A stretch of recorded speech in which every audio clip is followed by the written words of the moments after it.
U.S. top diplomat John Kerry remains focused on nailing down a nuclear deal with Iran and plans to join the final negotiations in late June despite breaking his leg in a cycling accident, officials said June 1.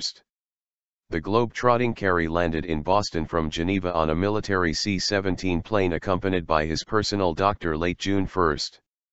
He then headed to Massachusetts General Hospital, and a surgical procedure to set his leg was scheduled for June 2 morning, his spokesman John Kirby said. His fall on May 31 in the French Alps comes as America juggles multiple foreign policy challenges, but was unlikely to derail the Iran talks, observers said. The lanky 71-year-old, who is an experienced cyclist, broke his right femur on May 31 when his bike hit a curb as he started on a climb of a tricky, steep mountain pass near the French town of Chamonix. Deputy State Department spokeswoman Marie Harf said Kerry was in good spirits June 1 and had spoken to several European counterparts to apologize for cancelling stops in Madrid and Paris.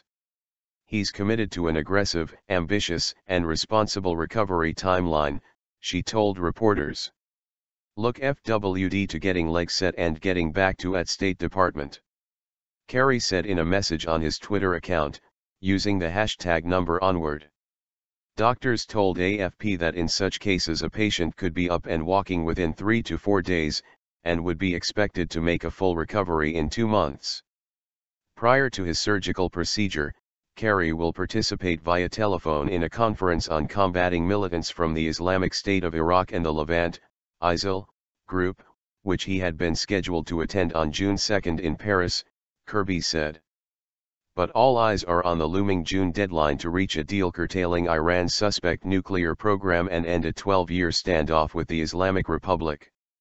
Even though the talks have involved a large American team, Kerry has over the past 18 months personally invested time and energy in the highly complicated negotiations, which could prove a lasting legacy of his tenure as Secretary of State. He has met many times with his Iranian counterpart Mohammad Javad Zarif, and the accident happened the day after 6 hours of intense talks in a Geneva hotel. Even though their countries do not have diplomatic relations, the two men have got to know each other well, as they have tussled during tense all-night sessions chasing a deal. Secretary Kerry's main focus for the month of June remains squarely on the Iran negotiations. I want to be very clear about this. His injury does not change that, Harf told reporters. He and the entire team are absolutely committed to the same timetable and are working toward June 30 as the deadline for these talks. But she acknowledged the logistics for future upcoming talks had not yet been finalized.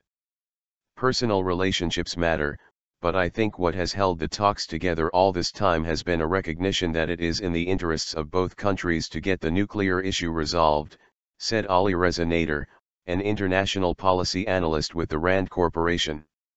The U.S. team is pretty big and the U.S. government has invested a lot of effort in this. I don't think the negotiations are necessarily dependent on one person. Technical experts from the United States and Iran as well as Britain, China, France, Germany, and Russia, have met almost continuously since an April 2 framework for a deal was laid down in Lausanne. Some of the issues that are now being discussed are probably some of the most difficult, Nader told AFP, highlighting there was still no agreement on lifting a network of sanctions against Iran or for inspecting its military sites.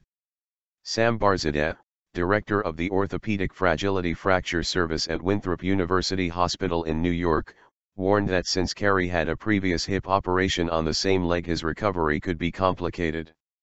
A fracture needs to heal and that usually takes about 2 months, Barzadeh told AFP, cautioning he was not privy to Kerry's medical records.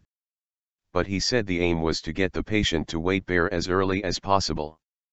The whole idea is for him to be able to walk the next day or within 2 to 3 days.